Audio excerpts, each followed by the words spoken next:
There is no way. Once again, the Miami Heat have missed out on Kevin Durant.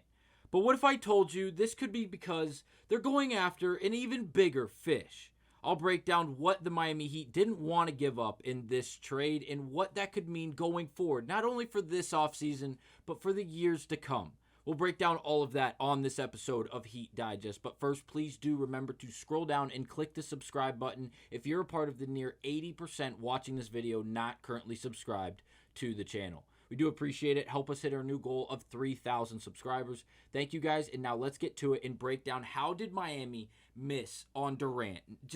It's not the first time we're having this conversation, as Durant and Miami have been in connections multiple times over the last handful of years, and Miami has come up empty every single time.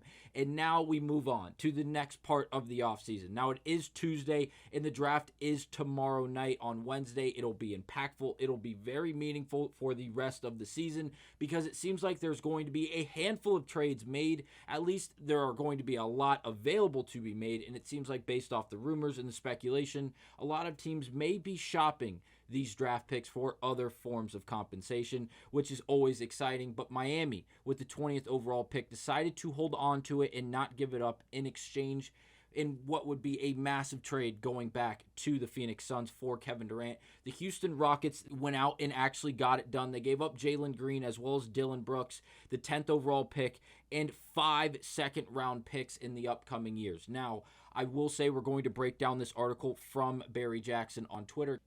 And the Miami Heat had the ability to go out and do this plus a little more. Now, they also could have given up young pieces like Jovic, Jaquez, and Ware, and they didn't want to do that either. So let's break down the entirety of the trade in depth from what Barry Jackson has let us know, as well as what this could mean for Miami going forward and how they could use the draft compensation they didn't give up for Durant for an even bigger fish. So again, from this article that'll be tagged down below in the description if you would like to read the entirety of it, but here is as follows. According to a source with direct knowledge, the Heat not only declined to offer center Kel'el Ware, but also did not offer forward Nikola Jovic to Phoenix in final discussions between the teams before Suns shipped Durant to Houston on Sunday. Also, the source said that Miami was never willing to offer more than one first-round pick.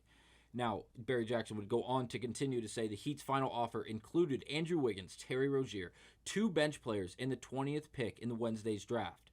Hayward Highsmith and Jaime Jaquez Jr. were discussed as those 2 additional pieces in Miami's offer, that sources said. In order for Miami to make the deal cap compliant and offer the Suns more than only Wiggins, Rozier, and the 20th overall pick, Miami was willing to take on the salary of an unnamed Suns player, according to an Eastern Conference source.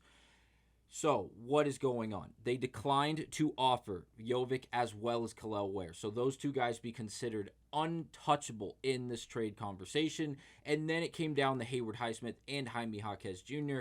And based off how this was written, I don't believe that Miami was really wanting to do that. I don't think they really wanted to get the job done. I don't think they wanted to offer really any more than Wiggins, Rozier, and the 20th overall pick.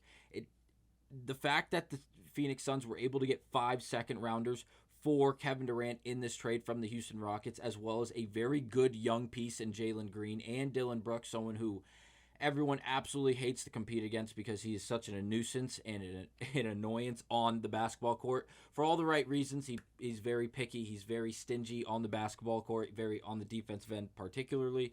And teams really enjoy having him on the team. They just don't like playing against him, which is understandable. Now, the Heat, and Barry Jackson would go on to announce that the Heat could have offered as many as 2 first-round picks if the trade had been made and announced before the NBA draft, and as many as 3 if the trade had been agreed to but not finalized until after the draft. But the Heat offered only the 20th pick and declined to dangle the first-round picks in 2030 or 2031.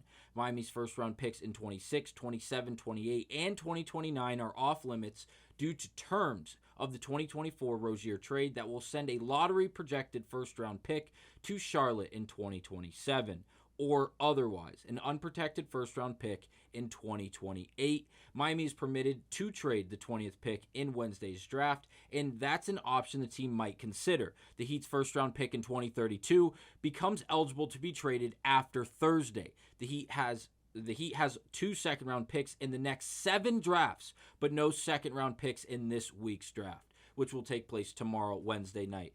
So a lot to unfoil here. The biggest thing we're going to take away is the fact that the Miami Heat have a lot of draft compensation that they didn't have to move to get Kevin Durant. They weren't willing to move to get Kevin Durant. And why is that? Do they want to use this draft compensation? Are they very optimistic about the young men coming out into the NBA in the handful of years following this draft? Possibly.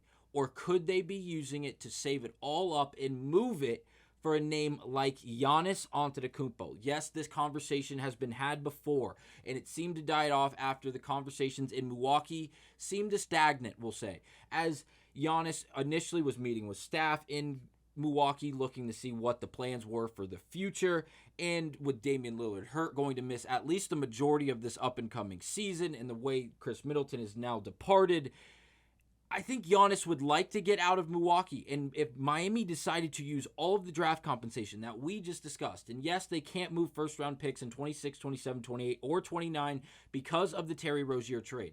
I will try to learn more about that, and I'm going to see if Bobby Marks will explain it on Twitter, as he's the best when it comes to the NBA cap and everything that goes about, all of the moving parts that go about with it. But if Miami can move these picks, if they can move Rozier and then gain the access to those picks, they could definitely have enough compensation to move to Milwaukee and possibly land someone like Giannis Antetokounmpo that will flip the entirety of this franchise for Miami. And they would still have players like Bam Adebayo and players like Tyler Hero to build around with Giannis, and then a bunch of the young rookies. And obviously, they will have to give up some pieces like Hayward Highsmith, like Jovic, like Jaquez. But players like Larson and Keyshawn Johnson, these guys are going to remain on this Miami Heat team. Josh Christopher, these guys are going to be a part of this Miami Heat organization, and they can get rid of the draft compensation for years to come, and they would have Giannis. And if things don't work out, we'll see how Miami can really handle things. But I think that is a very intriguing idea that Miami could actually go about trying to complete and get done with the Milwaukee Bucks. Obviously, I think it would maintain a lot, or require other teams, not just a 2-team trade involving Miami and Milwaukee. I think it'd be a lot of other moving parts, and possibly 3-4 team trade to get Giannis to Miami. But again, Kevin Durant lands in Texas, played for the Houston Rockets, where he is an alumni of the University of Texas. So he is making the full circle moment, and he's going to play in Houston and try to win a championship with the Rockets. Miami misses out, but it could be a good thing if they decide to package all of the draft compensation, or at least the majority of it, and try to make a splash for someone like Giannis Antetokounmpo. Let me know down below what your thoughts and opinions are on this idea, and I'll see you guys on the next episode of Heat Digest.